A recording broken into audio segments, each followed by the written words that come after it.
रुद्रमं भद्रदेहम् अजडं विमलं सदा आनन्ददीप्तमगलं वदे दापत्रयापहं चित्रैवदे शिवप्रिये वाक्ये मानैरखण्डितैः गुरुभावं विञ्जयन्ति वातिश्रीतीर्थवान् अर्थिकल्पितकल्पोऽयं प्रत्यर्थिविजयेश्वरी व्यासतीर्थगुरुभूयासनिष्ठानसिद्धये तपो विद्यामेत्यादि सत्त्वणोदाहरानं वादिराजगुरुं वन्दे हरिग्रीवपदाश्रयान् दुर्वादिध्वान्तरवये विष्णुविन्दीवरेन्दवे श्रीराघवेन्द्रगुरवे नमो अत्यन्तदयालवे स्वभक्तानुग्रहार्थाय सामीप्यान् व्योमागतान् महीपतिं गुरुं वन्दे सर्वविद्याविशारदान् अस्मत्कुरुसमारम्भां टीकाकृत्पादमध्यमां श्रीमदाचार्यपर्यन्तां वन्दे गुरुपरम्पराम्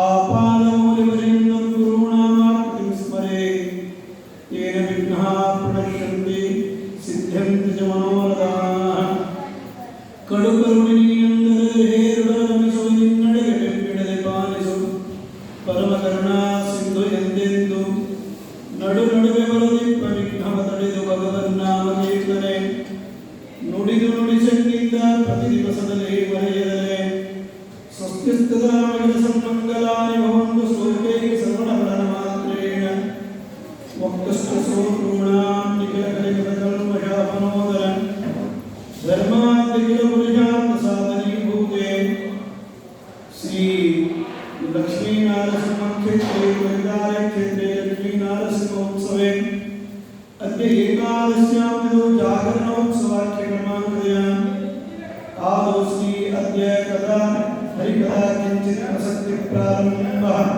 हरिः ओं हरिः ओं हरिः ओं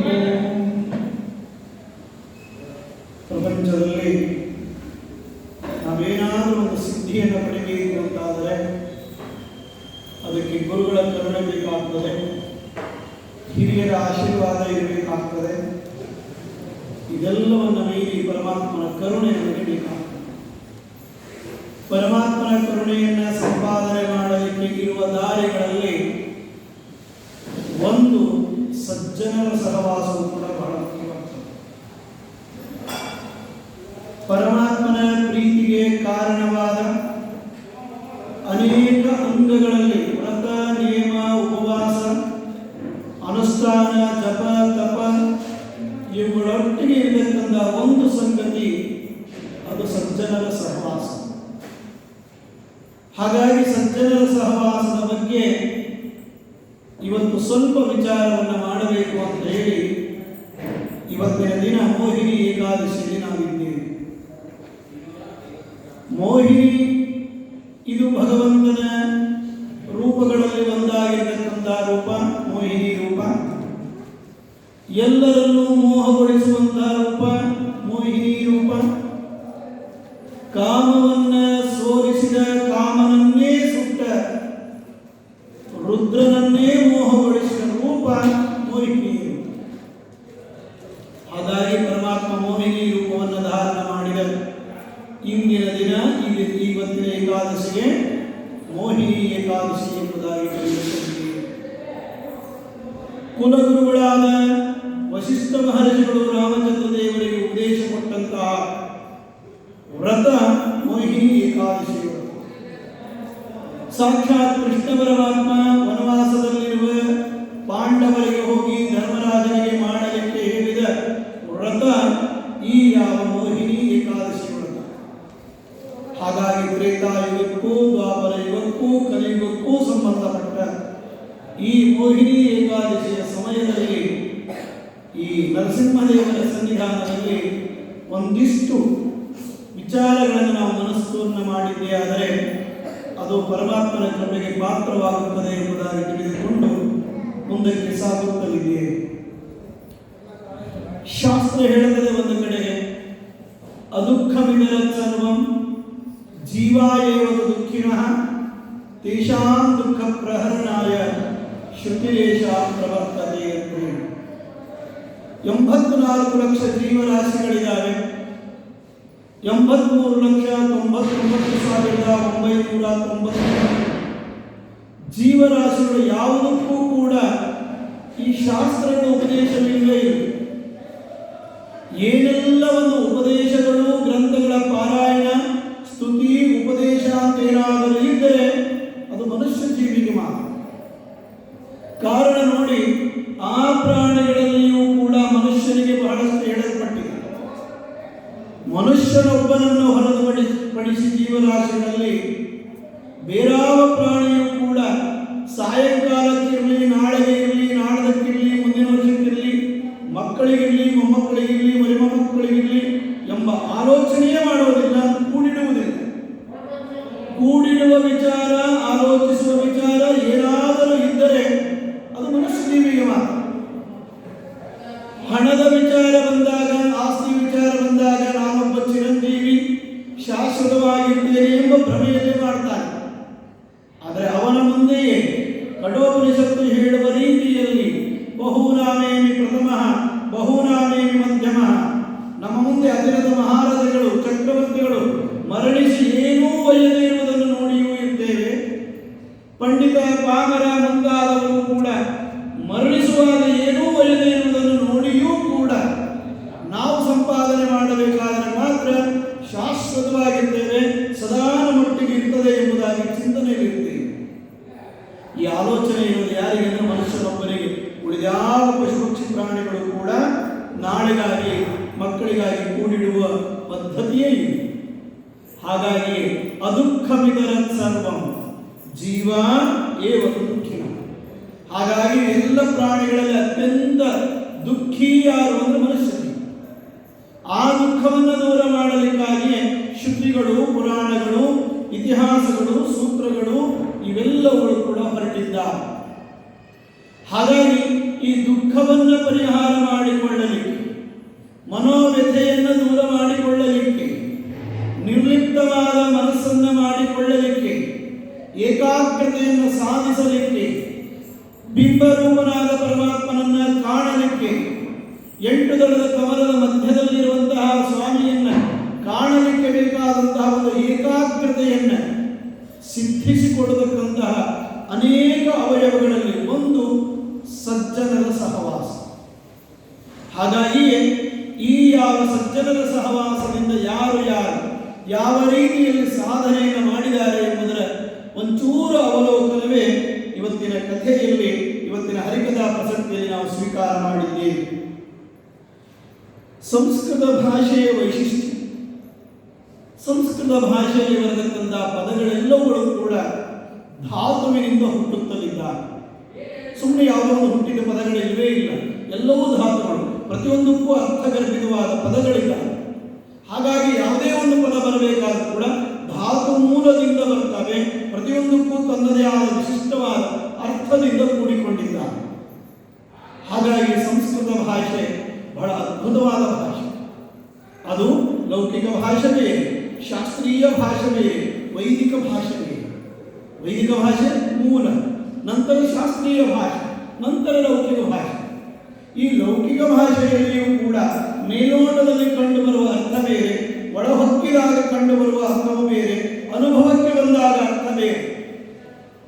ಅದಕ್ಕಾಗಿ ನಮ್ಮ ಶಾಸ್ತ್ರಗಳು ಹೇಳ್ತವೆ, ಸರ್ವೇ ವೇದಾಃ ಯತ್ ಪದಮಾಮನಂತಿ. ಪ್ರತಿಯೊಂದು ವಾಕ್ಯಗಳು ಕೂಡ ಪರಮಾತ್ಮನನ್ನೇ ಕೊಂಡಾಡುತ್ತಲಿದ್ದಾವೆ. ಹೌದು, ಓಂಕಾರದಲ್ಲಿ ಎಷ್ಟು ಅಕ್ಷರಗಳಿದ್ದಾವೆ ಅಂತ ಹೇಳಿದಾಗ ಇವತ್ತು ಹೇಳುವ ನಾವೆಲ್ಲರೂ 3 ಅಕ್ಷರಗಳಿದ್ದಾವೆ ಅಂತ ಹೇಳ್ತೀವಿ. ಅಕಾರ, ಉಕಾರ, ಮಕಾರ. ಇಲ್ಲ, 8 ಅಕ್ಷರಗಳಿದ್ದಾವೆ ಓಂಕಾರದಲ್ಲಿ. ಅಕಾರ, ಉಕಾರ, ಮಕಾರ, ನಾದ, ಬಿಂದು, ಘೋಷ, ಶಾಂತ, ಅತಿ ಶಾಂತ ಎಂಬುದಾಗಿ 8 ಅಕ್ಷರಗಳು ಓಂಕಾರದಲ್ಲಿ. ಯಾವ ವ್ಯಕ್ತಿ ಹೆಂಗೆ ಸಾಧನೆ ಮಾಡಿಕೊಂಡು ಮೇಲಕ್ಕೆ ಹಂತಕ್ಕೆ ಹೋಗ್ತಾನೋ ಅವನಿಗೆ ಅಕಾರ, ಉಕಾರ, ಮಕಾರ, ನಾದ, ಬಿಂದು, ಘೋಷ ಕಿವಿಯಲ್ಲಿ ಬಡಿತದೆ. ಅದು ಓಂಕಾರದ ಶಬ್ದದ ವಾಚ್ಯ.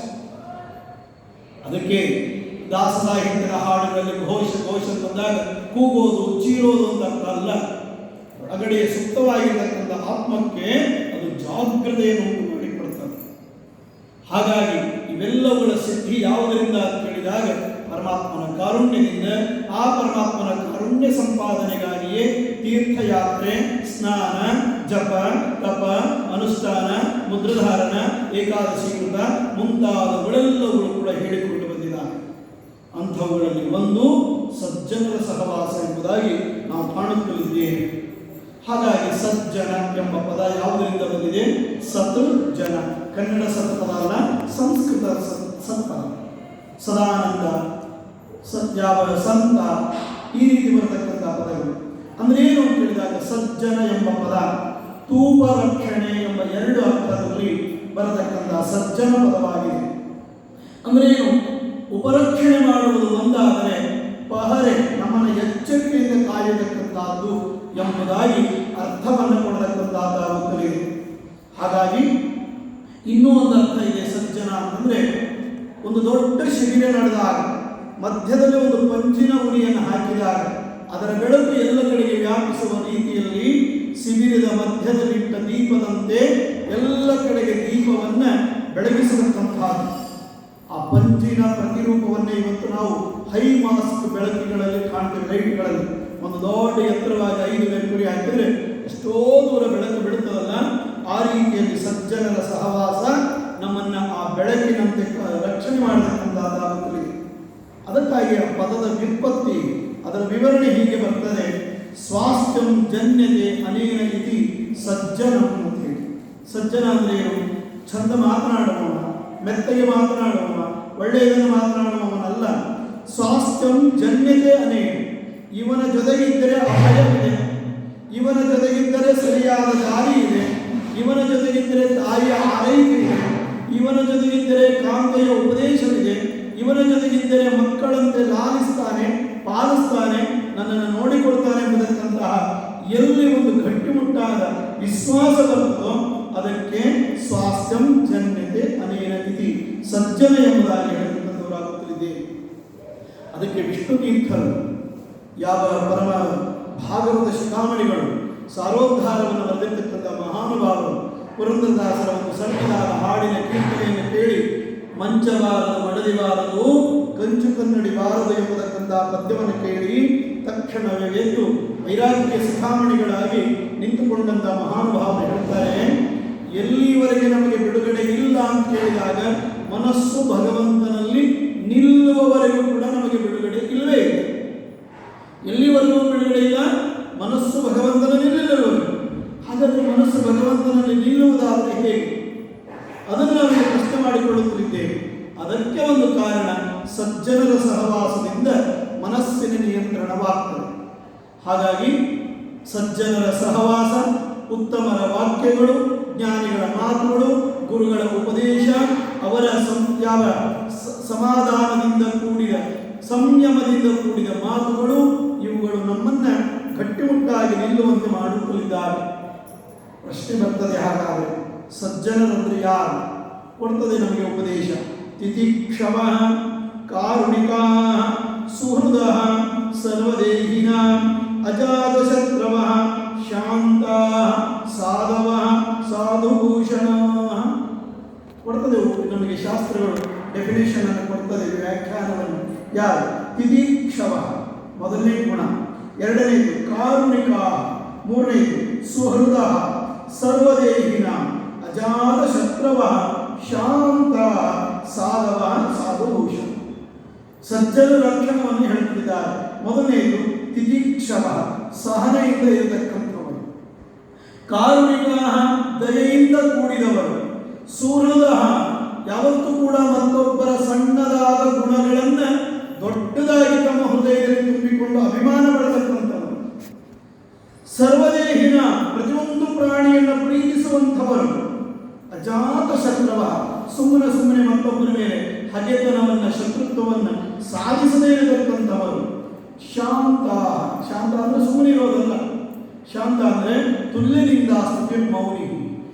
ಎಷ್ಟೇ ಘಟನೆಗಳು ನಡೆದರೂ ಕೂಡ ಅದು ದುಃಖದಾಗಿರಲಿ ಸಂತೋಷವಾಗಿರಲಿ ಎರಡನ್ನ ಸಮಾನವಾಗಿ ಸ್ವೀಕಾರ ಮಾಡುವಂಥ ಗುಣವಿರುವಂಥವರನ್ನೇ ಶಾಂತರು ಎಂಬುದಾಗಿ ಕರೆಯಲಾಗುತ್ತದೆ.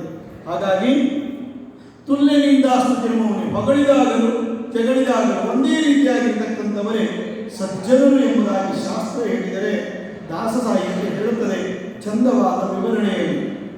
ಮೇದಿನಿಯ ಮೇಲುಳ್ಳ ಗೋಷ್ಪಾದೋದಕಗಳೆಲ್ಲ ಅಮಲ ತೀರ್ಥವು ಪಾದಪಾತ್ರಿ ಧರಾತಳವೆ ಸುಕ್ಷ ದೇವಗಣ ಶ್ರೀಧರನ ಪ್ರತಿಮೆಗಳು ಅವರು ಉಂಬೋದೇನವೇ ನೈವೇದ್ಯ ನಿತ್ಯದಿ ಹಾದಿ ನಡೆವದೆ ನರ್ತನಗಳೆಂದರಿತವನೇ ಯೋಗಿ. ಸಾಹಿತ್ಯ ಸಾಹಿತ್ಯ ಕನ್ನಡ ಪದ್ಯಗಳಲ್ಲಿ ನಮ್ಮ ಮುಂದೆ ತಿಳಿದಿರ್ತಾರೆ. ಶಾಸ್ತ್ರಗಳು ಏನು ಹೇಳಿದಾವೋ ಅದರ ವಿವರಣೆಯನ್ನು ತಿಳಿದಿರ್ತಾರೆ.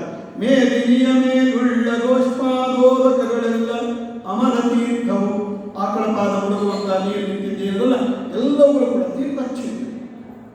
ಹಾಗಾಗಿ ನಮ್ಮಲ್ಲಿ ಕೆರೆ, ಬಾವಿ, ಸರೋವರ, ನದಿ, ನದ, ಜಲ, ಜಲಧಿ, ಲಾಸ್ಟಿಗೆ ಸಮುದ್ರ ನಿಂತುಕೊಳ್ಳುತ್ತಾರೆ. ಎಷ್ಟೊಂದು ಕಾರುಣ್ಯ ಅಂದರೆ ಪರಮಾತ್ಮನೇ ನಮ್ಮಲ್ಲಿ. ಗಂಗಾ ಗಂಗೆ ದಿಯೋ ಬ್ರೂಯಾನ್ ಯೋಜನಾನಾಂ ಚದೇರಪಿ ಮುಚ್ಚದೆ ಸರ್ವವಾಮೇಭ್ಯೋ ವಿಷ್ಣುಲೋಕಂ ಸುಗಚ್ಚತಿ.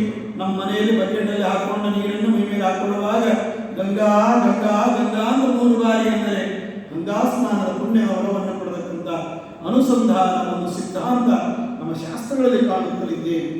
ಅಂತಹ ಯಾವ ಸಜ್ಜನರೊಟ್ಟಿಗೆ ಓಡಾಡಿ ತೀರ್ಥಯಾತ್ರೆಯಲ್ಲಿ ಮುಳುಗಿ ಎದ್ದು ಅವರೊಟ್ಟಿಗೆ ತಿನ್ನುವಂತಹ ಸ್ವಭಾವವನ್ನು ಬೆಳೆಸಿಕೊಡ್ತೇವಲ್ಲ, ಅದುವೇ ನಿಜವಾದ ಸಜ್ಜನರ ಸಾಹಿತ್ಯ ಅಂತೇಳಿ. ಅದನ್ನೇ ಭಗವದ್ಗೀತೆ ಹೇಳ್ತದೆ. ಇದಂ ಶರೀರಂ ಕೌಂತೇಯ ಕ್ಷೇತ್ರಮಿತ್ಯ ವಿಧೀಯತೆ ಅಶ್ನಾತ್ಯನಂತಕ್ಕಲು ತತ್ವಕೋವಿದೈ. ಭಾಗವತ ಹೇಳ್ತದೆ, ಭಗವದ್ಗೀತೆ ಹೇಳ್ತದೆ, ಇದುವೇ ಸಜ್ಜನರ ಸಹವಾಸ, ಅವರೊಟ್ಟಿಗೆ ಇರಬೇಕು ಅಂತ ಹೇಳಿ. ಹಾಗಾಗಿ ಇವರು ಎಂಥವರು ಆಗಿರ್ತಾರೆ ಸಜ್ಜನರು ಅಂತ ಹೇಳಿದಾಗ, ಸರ್ವದೇಶವು ಪುಣ್ಯ ದೇಶವು ಸರ್ವಕಾಲವು ಪರ್ವಕಾಲವು ಸರ್ವಜೀವರು ದಾನ ಪಾತ್ರರು 3 ಲೋಕದಲ್ಲಿ ಸರ್ವ ಮಾತುಗಳೆಲ್ಲ ಮಂತ್ರವು ಸರ್ವ ಕೆಲಸಗಳೆಲ್ಲ ಪೂಜೆಯು ಸರ್ವ ವಂದ್ಯನ ವಿಮಲ ಮೂರ್ತಿ ಧ್ಯಾನವುಳ್ಳವರೇ. ಎಂಥವರಾಗಿರ್ತಾರೆ ಸಜ್ಜನರು. ಬಂದವರೆಲ್ಲ ದುಷ್ಟರಲ್ಲ, ಅದನ್ನು ಒಬ್ಬನಾದರೂ ಕೂಡ ನಿಷ್ಠಾವಂತ ಬ್ರಾಹ್ಮಣನಾಗಿರ್ತಾನೆ. ಹಾಗಾಗಿ ಅವನ ಪಾದವನ್ನು ನೋಡಿ ಈ ಕ್ಷೇತ್ರಗಳಿಗೆ ಬಂದಾಗ ನಮ್ಮ ಮೈಗೆ ಸೋಕಿತು ಅಂತಾದರೆ ಪಾವನವಾಗ್ತದೆ ಶರೀರ. ಅದನ್ನು ಹೇಳ್ತಾರೆ, ಸರ್ವದೇಶವು ಪುಣ್ಯ ದೇಶವು. ಮನೆಯೊಳಗಡೆ ಕುಳಿತುಕೊಂಡು ಅಡಿಗೆ ಮನೆಯಲ್ಲಿ ಮಾಡುವ ಗಾಯತ್ರಿ ಮಂತ್ರ, ಅದನ್ನೇ ಬಂದು ಹೊರಗಡೆ ಕುಳಿತುಕೊಂಡು ಮನೆಯ ಅಂಗಳದಲ್ಲಿರುವ ತುಳಸಿಯ ಸಮೀಪದಲ್ಲಿ ಮಾಡಿದೆ ಅಂತಾದರೆ 10 ಗಾಯತ್ರಿಗೆ 100 ಗಾಯತ್ರಿಯ ಪುಣ್ಯದ ಬರಸಿದೆ. ಒಳಗಡೆ ಕುಳಿತುಕೊಂಡು ಕೃಷ್ಣಾಯ ನಮಃ ಅಂತೇಳಿ 10 ಬಾರಿ ಅನ್ನುವ ಜಪವನ್ನು ಅಂಗಳದಲ್ಲಿರುವ ತುಳಸಿಯ ಸಮಯದಲ್ಲಿ ಬಂದು ಕುಳಿತುಕೊಂಡು ಮಾಡಿದ್ದೆ ಆದರೆ 100 ಪಟ್ಟು ಜಪ ಮಾಡಿದ ಪುಣ್ಯದ ಫಲ ನಮಗೆ ಸಿಗ್ತದೆ. ಅದರೊಟ್ಟಿಗೆ ಗೋಮಯದಿಂದ ಸಾರಿಸಿದ ಮಂಡಲದ ಮೇಲೆ ಕುಳಿತುಕೊಂಡು ಮಾಡಿದ ಪುಣ್ಯ ಇನ್ನೂ ಹೆಚ್ಚಾಗ್ತದೆ. ಅದರೊಟ್ಟಿಗೆ ಗೋವುಗಳೊಟ್ಟಿಗೆ ಹಿರಿಯರೊಟ್ಟಿಗೆ ಎಲ್ಲರೊಟ್ಟಿಗೆ ಸೇರಿಕೊಂಡು ಮಾಡಿದ ಪುಣ್ಯದ ಫಲ 10 ಜಪವಾದರೂ ಕೂಡ 1000 ಪಟ್ಟು ಮಾಡಿಕೊಡ್ತದೆ ಅದು. ಹಾಗಾಗಿ ಇಷ್ಟೊಂದು ಪರಿಪೂರ್ಣವಾಗಿರ್ತಕ್ಕಂಥ ಅದಕ್ಕೆ ಹೇಳ್ತದೆ, ಸರ್ವದೇಶವು ಪುಣ್ಯ ದೇಶವು ಸರ್ವಕಾಲವು ಪರ್ವಕಾಲವು. ಆಚಾರ್ಯರು ಸುಮಧ್ವಿಜಯದಲ್ಲಿ ಹೇಳ್ತಾರೆ, ದಾನಂ ಧ್ರುವಂ ಫಲತಿ ಪಾತ್ರ ಗುಣಾನುಕೂಲ್ಯ. ನಾವು ಶ್ರಾದ್ದಕ್ಕಾಗಿ ಕರೆಯತಕ್ಕಂಥ, ಪೂಜೆಗಾಗಿ ಕರೆಯತಕ್ಕಂಥ ತುಳಸಿ ಮದುವೆ, ಮತ್ತೊಂದು ಮಗದೊಂದಕ್ಕೆ ಲಕ್ಷ್ಮೀ ಪೂಜೆ ಕರೆಯತಕ್ಕಂಥ ಆಚಾರ್ಯರು ಹೇಗೆ ಇರಲಿ, ಅವರಿಗೆ ಕೊಟ್ಟಂತಹ ದಾನ, ಕೊಟ್ಟಂತಹ ದಕ್ಷಿಣೆ ಸಾರ್ಥಕವಾಗಿಯೇ ಆಗ್ತದೆ. ಆದರೆ ಯೋಗ್ಯರು ಸತ್ಪಾಂತರು ಸಿಕ್ಕಾಗ ದೇಶ ಕಾಲಗಳನ್ನು ಎಚ್ಚರಿಸಲಾಗದೆ ತಲೆಗೆ ಹಾಕಿಕೊಳ್ಳಲಾಗದೆ ಕೊಟ್ಟು ಬಿಡಬೇಕು. ದಾನಂ ಧ್ರುವಂ ಫಲತಿ ಪಾತ್ರ ಗುಣಾನುಕೂಲ್ಯ. ಯಾರು ಶ್ರೇಷ್ಠ ಬ್ರಾಹ್ಮಣರು ಸಿಕ್ಕಾಗ ಕೊಟ್ಟರೆ ಅಂತಾದರೆ ನಿಮ್ಗೆ ಎಷ್ಟೋ ಅನಿಷ್ಟಗಳು ತೀರ್ತಿ ಹೋಗ್ತಾರೆ. ಅಷ್ಟಿಷ್ಟಲ್ಲ, ಎಷ್ಟೆಷ್ಟೋಗಳು ಹೇಳ ಹೆಸರಿಲ್ಲದಂತೆ ನಮ್ಮನ್ನು ಕಿತ್ತು ಹೋಗ್ತಾರೆ. ಅದಕ್ಕಾಗಿ ಹೇಳ್ತಾರೆ, ಸರ್ವಕಾಲವು ಪರ್ವಕಾಲವು. ಇದನ್ನು ಎಚ್ಚರಿಕೆಯಲ್ಲಿರಬೇಕು. ವ್ಯತಿವಾದ, ವೈಕೃತಿ ಇವೆಲ್ಲವುಗಳು ಕೂಡ ಹುಟ್ಟಿದ್ದಕ್ಕೆ ದೋಷ. ವ್ಯತಿವಾದ ವೈಕೃತಿ ಅಲ್ಲ, ಆದರೆ ದಾನ ಕೊಡಲಿಕ್ಕೆ ಶ್ರೇಷ್ಠವಾದ ಕಾಲ. ಅದರಲ್ಲೂ ವಿಶೇಷವಾಗಿ ದ್ವಾದಶಿ ಇದ್ದರೆ ವ್ಯತಿಪಾದದಲ್ಲಿ, ಧನುರ್ಮಾಸದಲ್ಲಿ ವ್ಯತಿಪಾದವಿದ್ದರೆ ಬಹಳ ಅದ್ಭುತವಾದ ಪರಿಣಾಮವನ್ನು ನಮ್ಮ ಮೇಲೆ ಬೀರ್ತದೆ. ಸರ್ವಜೀವರು ದಾನ ಪಾತ್ರರು. ಹಾಗಾಗಿ ಪ್ರತಿಯೊಬ್ಬ ಯಾವ ವ್ಯಕ್ತಿ ನಿಷ್ಠಾವಂತ ಬ್ರಾಹ್ಮಣಿದ್ದಾನೋ ಕೊಟ್ಟಷ್ಟು ಅದರ ದಾನ ಪಾತ್ರದ ಫಲ ಹೆಚ್ಚಾಗ್ತದೆ. 3 ಲೋಕದಲ್ಲಿ ಸರ್ವ ಮಾತುಗಳೆಲ್ಲ ಮಂತ್ರವು. ಹಾಗಾಗಿ ಹೇಳ್ತದೆ, ರಾಮಾಯಣ ಹೇಳ್ತದೆ, ಅಮಂತ್ರಮಕ್ಷರಂ ನಾಸ್ತಿ ನಾಸ್ತಿ ಮೂಲಮನೌಷಧಂ ಅಯೋಗ್ಯ ಪುರುಷೋ ನಾಸ್ತಿ ಯೋಜಕಸ್ತತ್ರ ದುರ್ಲಭ ಎಂಬುದಾಗಿ ಹೇಳ್ತದೆ ಶಾಸ್ತ್ರ. ಅಮಂತ್ರಮಕ್ಷರಂ ನಾಸ್ತಿ, ಪ್ರತಿಯೊಂದು ಅಕ್ಷರಗಳು ಕೂಡ ಮಂತ್ರಗಳೇ. ಈ ಆಲೋಚನೆ, ಈ ವಿಚಾರ ನಮ್ಮ ತಲೆಯಲ್ಲಿ ಇದ್ದಿತು ಅಂತಾದರೆ ಯಾರಿಗೂ ಬೈಯುವ ಪ್ರಸಕ್ತಿ ಬರಲಿಲ್ಲ. ಯಾಕಂದ್ರೆ ಬೈರಿ ಅಂತಾದ್ರೆ ಪರಮಾತ್ಮನ ವಿರುದ್ಧವಾಗಿಬಿಡ್ತದೆ. ಕನ್ನಡದಲ್ಲಿ ಬೇರೆ ಪ್ರಾಕೃತ ಭಾಷೆಗಳಲ್ಲಿ ಬೈಗಳ ಪದಗಳಿದ್ದಾವೆ, ಸಂಸ್ಕೃತದಲ್ಲಿ ಬೈಗಳ ಪದಗಳೇ ಇಲ್ಲ. ಅದಕ್ಕಾಗಿ ಮಕ್ಕಳಿಗೆ ಸಂಸ್ಕೃತ ಕಲಿಸಬೇಕು, ಅದರಿಂದ ಸಂಸ್ಕಾರ ಬರ್ತದೆ. ಯಾಕೆ ಅಂತ ಹೇಳಿದಾಗ ಸಂಸ್ಕೃತದಲ್ಲಿ ಅತ್ಯಂತ ಕೆಟ್ಟ ಬೈಗಳಾದ್ರೆ ಯಾವಾಗಲೂ ಮೂರ್ಖ, ಅದಕ್ಕಿಂತ ಹೆಚ್ಚಿನ ಪದವೇ ಇಲ್ಲ. ಹಾಗಾಗಿ ಈ ಯಾವ ಸಂಸ್ಕೃತ ಭಾಷೆಯ ಪರಿಣಾಮ ಆ ಸಂಸ್ಕಾರ ಪೂರ್ವಕವಾದಾಗ ಈ ರೀತಿಯಾಗಿರತಕ್ಕಂಥದ್ದಾಗ್ತದೆ. ಅಮಂತ್ರವಕ್ಷರಂ ನಾಸ್ತಿ, ಯಾವ ಮಂತ್ರಗಳು ಕೂಡ ಪ್ರತಿಯೊಂದು ಅಕ್ಷರಗಳು ಕೂಡ ಮಂತ್ರವೇ. ಅದನ್ನೇ ನಾವು ಹೇಳೋದು. ಬೇಟೆಗಾರನಾಗಿರ್ತಕ್ಕಂಥ ವಾಲ್ಮೀಕಿ ಮುನಿಗಳಿಗೆ ನಾರದರು ಬೋಧಿಸಿದಂಥ ಮಂತ್ರ ಎಂದಾದರೂ ರಾಮ ಮಂತ್ರವನ್ನು ಜಪಿಸೋ ಹೇ ಮನುಷ್ಯ. ಅಂಗಿಗೆ ಬರಲಿಲ್ಲ, ಮರ ಮರ ಅಂತಂದ್ರು, ಮರ ಮರ ಅಂದಿಗೆ ರಾಮ ರಾಮ ಅಂತಂದ್ರೆ ಆಗ್ತದೆ. ಮರಣಕ್ಕೆ ಸಿದ್ಧನಾದ ಅಜಾಮಿಳ ನಾರಾಯಣ ಪರಿಪೂರ್ಣವಾಗಿ ಕೂಗಲಿಕ್ಕಾಗಲಿಲ್ಲ. ಅವನಿಗೆ ಕೂಗಿದ್ದಕ್ಕೆ ಬಂದು ನಿಂತುಕೊಂಡನಲ್ಲ ಪರಮಾತ್ಮ. ಯಾವ ಯವನೆಯಲ್ಲಿದ್ದ ಗಜೇಂದ್ರ ಮದ್ದಾನೆಯಾಗಿ ನಿಂತುಕೊಂಡಿದ್ದ, ಯಾವ ಕುಲ ಅವನು, ಯಾವ ಜಾತಿಯವನು, ಬ್ರಾಹ್ಮಣನಾಗಿದ್ದನು, ಇಲ್ಲವೇ ಇಲ್ಲ. ನಮ್ಮ ಶಾಸ್ತ್ರಗಳನ್ನೆಲ್ಲ ನೋಡಿಕೊಂಡು ಬಂದ್ರಿ, ಉತ್ತಮವಾದ ಗ್ರಂಥಗಳೆಲ್ಲ ಬ್ರಾಹ್ಮಣರು ಬರೆದಿದ್ದಲ್ಲವೇ ಇವತ್ತಿನ ಮಟ್ಟದಲ್ಲಿ ಹೇಳಬೇಕಾದ. ಹಾಗಾಗಿ ಒಳ್ಳೆಯದೇನಿದೆ ಅದನ್ನು ಸ್ವೀಕಾರ ಮಾಡಿದಂಥ ಒಂದೇ ಒಂದು ಪಂಗಡವೇನಾದರೂ ಇದ್ದರೆ ಅದು ಬ್ರಾಹ್ಮಣರ ಮಾತ್ರ. ಈಗಿನ ಪದ್ಧತಿಯಲ್ಲಿ ನಾವು ಹೇಳೋದೇ ಆದರೆ ರಾಮಾಯಣವನ್ನು ಬರೆದಂತಹ ಯಾರು ಬೇಟೆಗಾರ ಪೂರ್ತಿ ಎಸ್ಸಿ ಒಳಗೆ ಬರ್ತಾನೆ. ಮಹಾಭಾರತವನ್ನು ಬರೆದಂಥವರು ಯಾರು ವೇದವ್ಯಾಸ ದೇವರು. ಎಲ್ಲಿ ಬರ್ತಾರೆ? ಅಂಬಿಗರ ಮಗನಾಗಿ ಜನಿಸಿರಿ ಎಂದು ಕೊಂಡಾಡ್ತಿದ್ದೇವಲ್ಲ, ಬೇಸರವರ ವಂಶದಲ್ಲಿ ಬರ್ತಾರೆ. ಅದ್ಭುತವಾದ ವಿಚಾರಗಳಿವೆ. ಈ ಗುಣ, ಈ ವಿಚಾರ ತಿಳಿದುಕೊಳ್ಳಬೇಕಾಗುತ್ತದೆ. ಅದಕ್ಕಾಗಿ ಅಮಂತ್ರವಕ್ಷರ ನಾಸ್ತಿ, ಪ್ರತಿಯೊಂದು ಅಕ್ಷರಗಳು ಕೂಡ ಮಂತ್ರಗಳಿವೆ. ಅದನ್ನೇ ನಮ್ಮ ಶಾಸ್ತ್ರಗಳು ಕೊಂಡಾಡ್ತವೆ. ಸರ್ವೇ ವೇದಾಃ ಯತ್ ಪರಮಾತ್ಮನಂತಿ, ಪ್ರತಿಯೊಂದು ಅಕ್ಷರಗಳು ಕೂಡ ಪರಮಾತ್ಮನನ್ನೇ ಕೊಂಡಾಡ್ತವೆ. ಕ್ಷಮ್ ಅಂದ್ರೆ ಲಕ್ಷ್ಮೀನರಸಿಂಹ ದೇವರ ಬೀಜಾಕ್ಷರ, ರಮ್ ಅಂತಂದ್ರೆ ರಾಮಚಂದ್ರ ದೇವರ ಬೀಜಾಕ್ಷರ, ಕಮ್ ಅಂತಂದ್ರೆ ಯಾವ ಕೂರ್ಮರೂಪನಾದ ಭಗವಂತನ ಬೀಜಾಕ್ಷರ. ಪ್ರತಿಯೊಂದಕ್ಕೂ ಕೂಡ ಅಜಾಯನ, ಆನಂದಾಯನ, ಇಂದ್ರಾಯನ, ಈಶಾಯನ, ಅಜಾತ್ಯೇಕ ಪಂಚಶತ್ರುವರ್ಣ ದೇವತಾಕ್ಷರಮ 51 ಅಕ್ಷರಗಳಿಗೆ 51 ಪ್ರತಿಪಾದ್ಯಮಾನಾಗಿರ್ತಕ್ಕಂಥ ದೇವನೇ ಪರಮಾತ್ಮನಾಗಿರತಕ್ಕಂಥವನಾಗುತ್ತಾನೆ. ಅದಕ್ಕಾಗಿ ದಾಸಾಗಿ ಹೇಳಿದ್ರು, ಸರ್ವ ಮಾತುಗಳೆಲ್ಲ ಮಂತ್ರವು, ಸರ್ವ ಕೆಲಸಗಳೆಲ್ಲ ಪೂಜೆಯು. ಇದು ಅನುಸಂಧಾನ ಬೇಕು. ನಮಗೆ ಮಾಡುವ ಪ್ರತಿಯೊಂದು ಕ್ರಿಯೆಗಳು ಕೂಡ ಪರಮಾತ್ಮನಿಗೆ ಪ್ರೀತಿಯಾಗಲಿ, ವಿಷ್ಣು ಪ್ರೇರಣೆಯ ವಿಷ್ಣು ಪ್ರೀತ್ಯರ್ಥ ಅಂತ ಮಾಡಿದ್ದೇ ಆದರೆ ಇದು ಸಜ್ಜನರ ಲಕ್ಷಣವಾಗುತ್ತದೆ. ಇದನ್ನೇ ಆಚಾರ್ಯರು ಭಾಷ್ಯದಲ್ಲಿ ವಿವರಿಸಿದ್ದಾರೆ. ದೇಶಕಾಲ ಅವಸ್ಥಾದಿಷು ಯತ್ರ ಏಕಾಗ್ರತಾ ಭವತಿ ತತ್ರೈವ ಸ್ಥಾತವ್ಯಂ. ಕೆಲವೊಂದು ಮನೆಗಳಿರ್ತವೆ, ಕೆಲವೊಂದು ಸ್ಥಳಗಳಿರ್ತವೆ, ಒಳಗೆ ಕಾಲಿಟ್ಟ ತಕ್ಷಣ ನೆಮ್ಮದಿ ಅನ್ನಿಸ್ತಾರೆ, ಶಾಂತವಾಗಿರ್ತಾರೆ. ಇವ್ರ ಮನೇಲಿ ಯಾಕೆ ಇರಬೇಕು ಅನ್ನಿಸ್ತದೆ ನೋಡ್ರಿ, ಒಂದು ತಾಸು ಕೂಡಬೇಕು ಅನ್ನಿಸ್ತದೆ ನೋಡ್ರಿ. ಅವ್ರ ಮನೆಗೆ ಹೋದ್ರೆ ಕೂಡಬೇಕು ಅಂತ ಅನ್ಸಂಗೆ ಇಲ್ಲ, ತಿಂದು ಓಡಿ ಹೋಗ್ಬೇಕು ಅನ್ನಿಸ್ತದೆ, ತಿನ್ಲಿಕ್ಕೆ ಬೇಸರ. ಯಾಕಂತ ಹೇಳಿದಾಗ ಎಲ್ಲಿ ನಮಗೆ ಏಕಾಗ್ರತೆ ಸಿದ್ಧಿಸ್ತದೋ, ಎಲ್ಲಿ ಮನಸ್ಸಿನ ಮೇಲೆ ನಿಯಂತ್ರಣ ಬರ್ತದೋ ಅಲ್ಲಿ ಇರಬೇಕು ಎಂಬುದಾಗಿ ಆ ದೇಶ, ಆ ಕಾಲ, ಆ ಅವಸ್ಥೆಗಳನ್ನು ನೋಡಿಕೊಂಡು ಇರಬೇಕು ಅಂತ ಹೇಳುತ್ತಿದ್ದಾರೆ ಆಚಾರ್ಯ ಮಕ್ಕಳು.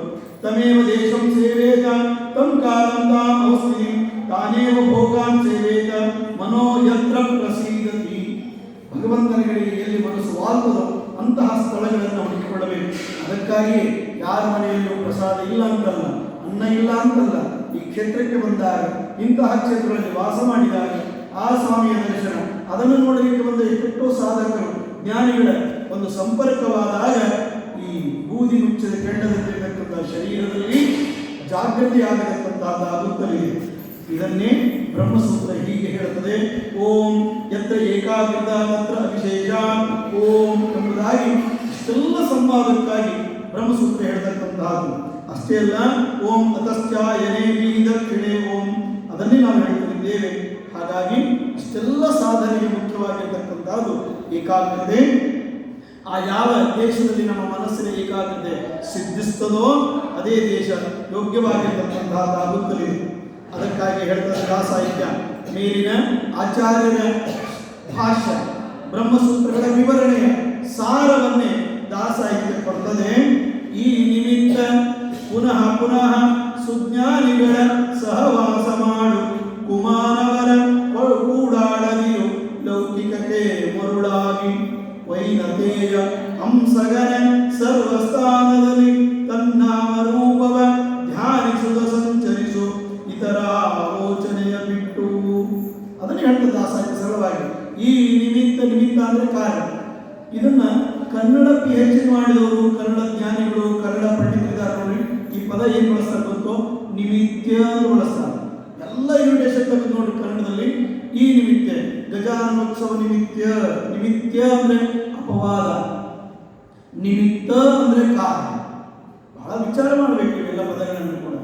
ಆದರ ಅಂದ್ರೆ ಗೌರವ. ಆದರ ಪದದ ಅರ್ಥ ಗೊತ್ತಿದೆ ನಿಮಗೆ. ಉಚ್ಚಾರಣೆಯಲ್ಲಿ ಸ್ವಲ್ಪ ವ್ಯತ್ಯಾಸವಾದರೂ ಕೂಡ ವಿಪರೀತಾರ್ಥವಾಗುತ್ತವೆ. ಹಾಗಾಗಿ ನಿಮಿತ್ತ ಕಾರಣ, ನಿಮಿತ್ಯ ಅಪವಾದ. ನಮ್ಮನ್ನು ನಾವು ಹಾಗೆ ಪ್ರಿಂಟ್ ಮಾಡಿರ್ತೇವೆ. ನಮ್ಮ ಮನೆಯಲ್ಲಿ ಉಪನಯನ ನಿಮಿತ್ಯ. ನಿಮಿತ್ತ ಅಂದ್ರೆ ಅಪವಾದ, ನಿಮಿತ್ತ ಆಗಬೇಕು ಎಲ್ಲ ಕಡೆಗೂ ಕೂಡ. ಈ ನಿಮಿತ್ತ ಪುನಃ ಪುನಃ ಸುಜ್ಞಾನಿಗಳ ಸಹವಾಸ ಮಾಡು. ಜ್ಞಾನಿಗಳಲ್ಲಿದ್ದಾರೋ, ಯೋಗ್ಯರಲ್ಲಿದ್ದಾರೋ ಅವರ ಬಳಿಗೆ ಹೋಗಿ ಅವರೊಟ್ಟಿಗೆ ಚರ್ಚೆ ಮಾಡಬೇಕು. ಮಾನವರ ಕುಮಾನವರ ಕೂಡ ಆಡದಿರು, ಲೌಕಿಕಗೆ ಮರುಳಾಗಿ. ಅದಕ್ಕೆ ಆಚಾರ್ಯರು ಯಾವ ದಾಸಸ್ತೋತ್ರದಲ್ಲಿ ಹೇಳ್ತಾರೆ? ತದಲಂ ಬಹುಲೋಕ ವಿಚಿಂತನಯ ಪ್ರವಣಂ ಕುರು ಮಾನಸಂ ಈಶಪನೆ. ಈ ಸಂಸಾರ, ಈ ಧಾರಾವಾಹಿ, ಈ ಬಟ್ಟೆ, ಈ ಜನ, ಇವ್ರ ಬಗ್ಗೆ ಜಾಸ್ತಿ ಚಿಂತೆ ಮಾಡಿ ಏನು ಮಾಡ್ತೇವೆ? ಸಿಗೋದಾದ್ರೆ ಏನಿದೆ? ಇವತ್ತಿನ ಧಾರಾವಾಹಿ ನಾಳೆ ಕಂಟಿನ್ಯೂ ಆಗ್ತದಷ್ಟೇ. ಅವ ಒಂದು ವಾರ ಹೇಳಿದ್ದಾನೆ, ಅದರಿಂದ ಮನಸ್ತಾಪವೇ ಹೊರತು ಬೇಡವಾದ ವಿಚಾರಗಳು ತಲೆಯಲ್ಲಿ ತುಂಬಿಕೊಡುತ್ತೆ ಹೊರತು ತದಲಂ ಸಾಕು ಮಾಡಿ. ಬಹುಲೋಕ ವಿಚಿಂತನಯ, ಲೋಕದ ಬಗ್ಗೆ ಬಹಳ ಚಿಂತೆ ಮಾಡಿ ಹೋಗಬೇಡ. ಜನರ ಬಗ್ಗೆ ಪ್ರವಣಂ ಕುರು ಮಾನಸ ಈಶಪದೆ. ಹಾಗಾಗಿ ಮನಸ್ಸನ್ನು ಏಕಾಗ್ರತೆಯಲ್ಲಿಡುವ ಎಂಬುದಾಗಿ ಹೇಳುತ್ತಿದ್ದಾರೆ. ಅದನ್ನೇ ಭಾಗವತ ಹೇಳ್ತದೆ. ಮಹತ್ ಸೇವಾಂ ದಾರಮಾಹೋ ವಿಮುಕ್ತೇ. ನೀನೇನಾದರೂ ಬಿಡುಗಡೆ ಆಗಬೇಕು ಅಂತಿದ್ದರೆ ಸಜ್ಜನರ ಸೇವೆ ಮಾಡು, ಸಜ್ಜನರ ಸಹವಾಸವನ್ನು ಮಾಡು ಅಂತೇಳಿ ಹೇಳುತ್ತಿದ್ದಾರೆ. ಸಂಗೋ ಭಾಗವತೈ ಭೂಯಾಂ ನ ಪುನರ್ಭವಮಾಕೃತಃ ಯಥೋ ವಿಶಿಷ್ಟಮಾನಂದ ಮುಕ್ತೌ ಜನಯತಿ ಸ್ಫುಟಂ. ಎಷ್ಟೆಷ್ಟು ಸಜ್ಜನರ ಸಹವಾಸ, ಎಷ್ಟೆಷ್ಟು ಶಾಸ್ತ್ರಗಳ ಶ್ರವಣ ಮಾಡ್ತಿರೋ ಅಷ್ಟಷ್ಟು ಮುಕ್ತಿಯಲ್ಲಿ ಆನಂದವನ್ನು ನಾವು ಪಡೆಯತಕ್ಕಂಥವರಾಗುತ್ತಿದ್ದೇವೆ. ಅದನ್ನೇ ಮತ್ತೊಂದು ಕಡೆಗೆ ಹೇಳ್ತಾರೆ. ಸಂಘಃ ಸರ್ವಾತ್ಮನ ತ್ಯಾಜ್ಯ ಸಚೇತತ್ವ ನಾಶಕ್ಯದ ಸದ್ಭಿಸ್ಸಹ ಸಕರ್ತವ್ಯ ಸಂತಹ ಸಂಘಸ್ಯ ದೇಶಿಕ. ಬದುಕಿಗೆ ಒಳ್ಳೆಯ ಅದ್ಭುತವಾದ ಔಷಧ ಯಾವುದು ಅಂದರೆ ಸಜ್ಜನರ ಸಹವಾಸ ಎಂಬುದಾಗಿ ಹೇಳುತ್ತಿದ್ದಾರೆ. ಅದನ್ನೇ ಮಹಿಮದಾಸರು ಹೇಳ್ತಾರೆ. ಸಂಘವಾಗಲಿ ಸಾಧು ಸಂಘವಾಗಲಿ, ಸಂಘದಿಂದ ಲಿಂಗದೇಹ ಭಂಗವಾಗಲಿ.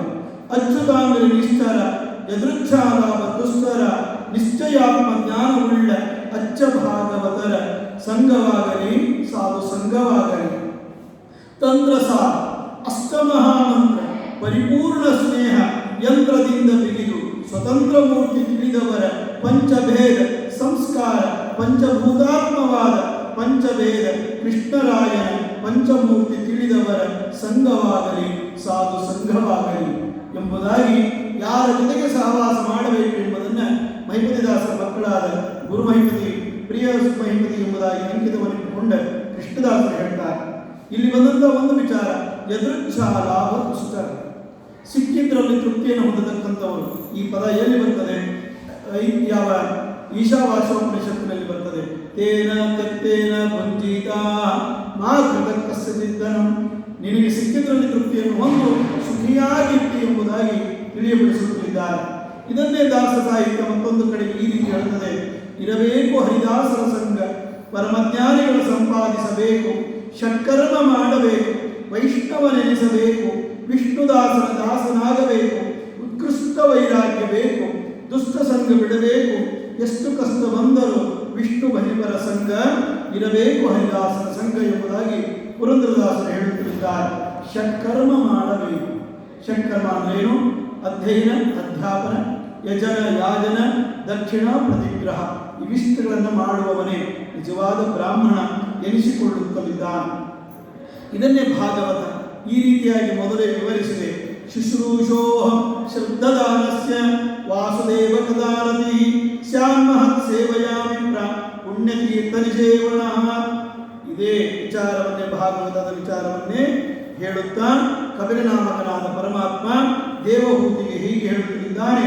ಸತಾಂ ಪ್ರಸಂಗಾತ್ ಮಮ ವೀರ್ಯ ಸಂಪದ ಭವಂತಿ ಹೃತ್ಕರ್ಣ ರಸಾಯನಾತ್ ಕದಾ ತಜ್ಜೋಷಣಾತ್ ಆಶು ಅಪವರ್ಗವರ್ತ್ಮನಿ ಶ್ರದ್ಧಾವತಿ ಭಕ್ತಿರನುಕ್ರಮಿಷ್ಯತಿ. ಅದನ್ನೇ ಇಲ್ಲೇನು ಎರಡು ವಿಚಾರಗಳು. ಕಪಿಲನಾಮಕ ಇವಾಗ ಪರಮಾತ್ಮ ಏನು ಹೇಳಿದನೋ, ಎರಡನೇ ಸ್ಕಂದದಲ್ಲಿ ಭಾಗವತದಲ್ಲಿ ಒಂದು ವಿಚಾರಗಳೇನಿದಾವೋ ಅದನ್ನೇ ದಾಸ ಸಾಹಿತ್ಯ ಸರಳವಾಗಿ ನಮಗೆ ಕೊಡ್ತದೆ. ವಾಸುದೇವನ ಗುಣ ಸಮುದ್ರದೊಳಿಸಬಲ್ಲವ ಭವ ಸಮುದ್ರ ಆಯಾಸವಿಲ್ಲದೆ ದಾಟುವನು ಶೀಘ್ರದಲ್ಲಿ ಜಗದೊಳಗೆ. ಬೇಸರದೆ ದುರ್ವಿಷಯಗಳ ಅಭಿಲಾಷದಲ್ಲಿ ಬಳಲುವವ ನಾನಾ ಕ್ಲೇಶಗಳನ್ನು ಅನುಭವಿವ ಭಕ್ತಿ ಸುಮಾರ್ಗ ಕಾಣದಲೆ. ಇದಕ್ಕಿಂತಲೂ ಇನ್ನಷ್ಟು ಸರಳವಾಗಿ ಹೇಳಬೇಕು ದಾಸಾಹಿತ್ಯ ನೋಡಿ. ವಾಸುದೇವನ ಗುಣ ಸಮುದ್ರದೊಳಿಸಬಲ್ಲವ, ಒಂದೊಂದು ವಿಚಾರಗಳು ಬರಬೇಕು. ಹೇಗೆ ಲಕ್ಷ್ಮೀದೇವಿಗೆ ನಿತ್ಯ ನೂತನ ಬಗೆಯಲ್ಲಿ ಕಾಣುತ್ತೆ, ಶ್ರುತಿಗಳಾದ ಮಾತಂತ ಸಾಹಿತ್ಯ ಹೇಳ್ತದಲ್ಲ. ಹಾಗಾಗಿ ಪ್ರತಿಯೊಂದು ವಾಕ್ಯಗಳು ಕೂಡ ಪರಮಾತ್ಮನನ್ನೇ ಕೊಂಡಾಡುತ್ತಿದ್ದಾವೆ. ಅದನ್ನೇ ನಾವು ವಿಚಾರದಲ್ಲಿ ಇಟ್ಟುಕೊಳ್ಳಬೇಕು ಎಂಬುದಾಗಿ ಹೇಳುತ್ತಿದ್ದಾರೆ. ಅದನ್ನೇ ಮತ್ತೊಂದು ಕಡೆಗೆ ಹೇಳ್ತಾರೆ, ಶುಶ್ರೂಷ ಶ್ರದ್ಧದಾನಸ್ಯ ವಾಸುದೇವ ಕಥಾರತಿ ಸ್ಯಾತ್ ಮಹತ್ ಸೇವೆಯ ವಿಪ್ರ ಪುಣ್ಯತೀರ್ಥ ಸೇವನ. ಇದನ್ನು ಅನೇಕ ಕಡೆಗೆ ಭಾಗವತ ವಿವರಣೆಯನ್ನು ಕೊಟ್ಟುಕೊಂಡು ಬಂದಿದೆ. ಅದನ್ನೇ ಮತ್ತೊಂದು ಕಡೆಗೆ ನಾವು ಕಾಣುತ್ತಿದ್ದೇವೆ. ಹಾಗಾದರೆ ಏನು ಮಾಡಬೇಕು ಅಂತ ಕೇಳಿದಾಗ ಹೇಳ್ತಾರೆ, ಗಂಗಾ ಪಾಪಂ ಶಶೀತಾಪಂ ದೈನ್ಯಂ ಕಲ್ಪತರುಸ್ತದ ಪಾಪಂ ತಾಪಂ ಚ ದೈನ್ಯಂ ಚ ಗ್ರಂಥಿ ಸಂತೋ ಮಹಾಶಯ. ಗಂಗೆ ನಾವು ಮುಳುಗಿ ಎಂದರೆ ನಮ್ಮ ಪಾಪವನ್ನು ದೂರ ಮಾಡ್ತಾರೆ. ಶಶಿ ಚಂದ್ರ ಅಂಗಳದಲ್ಲಿ ಹೋಗಿ ಮಲಗಿಕೊಂಡರೆ ಹುಣ್ಣಿಮೆಯಲ್ಲಿ ನಮ್ಮ ತಾಪ ಆಗುವ ಸೆಕೆಯನ್ನು ಸಂತಾಪವನ್ನು ದೂರ ಮಾಡಿಕೊಡ್ತಾನೆ ಚಂದ್ರ. ಕಾರಣ ಚಂದ್ರಮ ಮನಸೋ ಜಾತ. ಹುಣ್ಣಿಮೆಯಲ್ಲಿ ಬೆಳದಿಂಗಳಲ್ಲಿ ಮಕ್ಕಳನ್ನು ಮೊಮ್ಮಕ್ಕಳನ್ನು ಕೂಡಿರಿಸಿಕೊಂಡು ಕೈತುತ್ತು ತಿನ್ನುವ ಸಂಪ್ರದಾಯ ಏನಿತ್ತಲ್ಲ, ಯಾಕಿತ್ತು ಅಂತ ಕೇಳಿದಾಗ ಬೆಳದಿಂಗಳ ಕಿರಣಗಳು ಮೈ ಮೇಲೆ ಬಿದ್ದಷ್ಟು ಮನಸ್ಸಿಗೆ ಪ್ರಫುಲ್ಲತೆ ಬರುತ್ತದೆ, ಒಂದು ಬಲ ಬರ್ತದೆ. ಹುಣ್ಣಿಮೆಯ ಮುಂದೆ ಹುಟ್ಟಿದವರ ಒಂದು ಬುದ್ಧಿಶಕ್ತಿ ನೋಡಿ, ಸಮಾಧಾನ ನೋಡಿ ಶಾಂತವಾಗಿರ್ತದೆ. ಅಮಾವಾಸ್ಯೆಯ ಮುಂದೆ ಹುಟ್ಟಿದವರ ಪರಿಸ್ಥಿತಿಯನ್ನು ನೋಡ್ರಿ, ಚೀರಾಡ್ತವೆ, ಒದರಾಡ್ತವೆ, ಕಿರಿಚಾಡ್ತವೆ. ಕಾರಣ ಚಂದ್ರನ ಬಲ ಇರೋದಿಲ್ಲ. ಚಂದ್ರಮ ಮನಸೋ ಜಾತ, ಮನಸ್ಸಿಗೆ ನಿಯಾಮಕ ರುದ್ರದೇವರೂ ಹೌದು, ಅಷ್ಟೇ ಚಂದ್ರಮನೂ ಹೌದು. ಹಾಗಾಗಿ ಬೆಳದಿಂಗಳ ಊಟ ಅದಕ್ಕಾಗಿ ಶಾಸ್ತ್ರ ನಮಗೆ ಇಟ್ಟಿದೆ. ಇನ್ನು ಮಾಡೋದಿಲ್ಲ ಪೀಡೆಗಳು. ಹಾಗಾಗಿಯೇ ವನಭೋಜನ ಯಾವ ವೈಕುಂಠ ಚತುರ್ದಶಿಯನ್ನು ಮಾಡಬೇಕಲ್ಲ, ರಾತ್ರಿ ಹವನ ಮಾಡಿ ರಾತ್ರಿಯಲ್ಲಾದರೂ ಒಂದು ಹೊತ್ತಾದರೂ ಊಟ ಮಾಡಿ ಅಂತ ನಮಗೆ ತಿಳಿಸಿಕೊಟ್ಟಿದ್ದು. ಹಾಗೆಯೇ ಹಾಲನ್ನು ಕಾಯಿಸಿ ಚಂದ್ರದಲ್ಲಿ ಸೇವೆಯನ್ನು ಮಾಡಿ ಒಂದು ಪೂಜೆ ಮಾಡ್ತೀವಲ್ಲ, ಯಾಂತ ಒಂದು ಜಾಗರ ಹಾಲಿನ ಸೇವೆಯನ್ನು ಮಾಡಿ ಪೂಜೆ ಮಾಡತಕ್ಕಂಥದ್ದು ಕೋಜಾಗರ ಅಂತ, ಅದು ಹುಣ್ಣಿಮೆಗೆ ಸಂಬಂಧಪಟ್ಟಿದೆ. ಅರ್ಥ ಮಾಡಿಕೊಳ್ಳಿ, ಇದಕ್ಕೆಲ್ಲ ಉದ್ದೇಶ ಚಂದ್ರನ ಕಿರಣಗಳು ದೇಹಕ್ಕೆ ಎಷ್ಟು ಬೀಳ್ತವೋ ಅಷ್ಟು ಮನಸ್ಸು ಗಟ್ಟಿ ಆಗ್ತದೆ. ಸೂರ್ಯನ ಕಿರಣಗಳು ಮೈಗೆ ಎಷ್ಟು ಬೀಳ್ತದೋ ಅಷ್ಟು ಹೃದಯ ಗಟ್ಟಿ ಆಗ್ತದೆ. ಆದಿತ್ಯ ಹೃದಯ ಇದನ್ನು ಹೇಳಿಕೊಟ್ಟರೆ ಸೂಕ್ತಗಳು ಶ್ರುತಿಗಳು ಚಂದ್ರನ ಬಲವನ್ನು ನಮಗೆ ತಿಳಿಸಿಕೊಡತಕ್ಕಂಥದ್ದಾಗುತ್ತಲಿದೆ. ಹಾಗಾಗಿ ಗಂಗೆಯಲ್ಲಿ ಮುಳುಗಿದರೆ ಪಾಪ ದೂರ, ಚಂದ್ರನಲ್ಲಿ ಬಿದ್ದರೆ ಮನಸ್ಸಿನ ತಾಪ ದೂರ. ದೈನ್ಯಂ ಕಲ್ಪತರುಸ್ತದ, ಹೋಗಿ ಕಲ್ಪವೃಕ್ಷ ಕಾಮಧೇನುಗಳಲ್ಲಿ ಬೇಡಿಕೊಂಡರೆ ನಮ್ಮ ತಾಪತ್ರಯಗಳು ದೂರ. ಆದರೆ ಒಂದೇ ವಸ್ತು, ನಮ್ಮ ಪಾಪವನ್ನು, ನಮ್ಮ ಸಂತಾಪವನ್ನು, ನಮ್ಮ ದೈನ್ಯವನ್ನು, ಬೇಡುವಿಕೆಯನ್ನು ಪರಿಹಾರ ಮಾಡುವವರು ಯಾರಾದರೂ ಇದ್ದರೆ ಅದು ಸಜ್ಜನರು ಮಾತ್ರ. ಹಾಗಾಗಿ ಸಂತೋ ಮಹಾಶಯ ವಿದ್ಯೆ ತ್ಯಾಗ ಕ್ಷಮಾ ಶತ್ರು ದುಃಖೇ ದೈನ್ಯ ವಿಹೀನತ ನಿರ್ಧಂಬತ ಸದಾಚಾರೆ ಸ್ವಭಾವೋಯಂ ಮಹಾತ್ಮನ. ಸಜ್ಜನರ ಸ್ವಭಾವ ಹೆಂಗಿರ್ತದೆ? ವಿದ್ಯೆ ತ್ಯಾಗ, ತಮ್ಮಲ್ಲಿದ್ದರೆ ತ್ಯಾಗ, ಹೋಗ್ಲಿ ಬಿಡು, ದಾನ ಕೊಡುವ ಕೆಲಸ ಮಾಡ್ತಾರೆ. ಕ್ಷಮಾ ಶತ್ರು, ಎಷ್ಟೇ ಅನ್ಯಾಯ ಮಾಡಲಿ ಹೋಗ್ಲಿ ಬಿಡು ಅಂತ ಬಿಟ್ಬಿಡ್ತಾರೆ. ದುಃಖೇ ದೈನ್ಯ ವಿಹೀನತ, ಯಾರಾದರೂ ಕಷ್ಟದಲ್ಲಿದ್ದಾನೆಂದಾದರೆ ತಾವೇ ಮುಂದೆ ನಿಂತು ಸಹಾಯ ಮಾಡ್ತಾರೆ. ಎಷ್ಟೇ ಸಹಾಯ ಮಾಡಿದರೂ ನಿರ್ದಂಭತ, ಹೇಳಿಕೊಳ್ಳುವುದಿಲ್ಲ. ಸದಾಚಾರರು, ತಮ್ಮ ನಿಷ್ಠೆಗೆ ಅನುಗುಣವಾಗಿರ್ತಾರೆ. ಸ್ವಭಾವವೋ ಮಹಾತ್ಮ, ಇದು ಸಜ್ಜನರ ಸಹವಾಸ ಎಂಬುದಾಗಿ ಹೇಳುತ್ತಿದ್ದಾರೆ.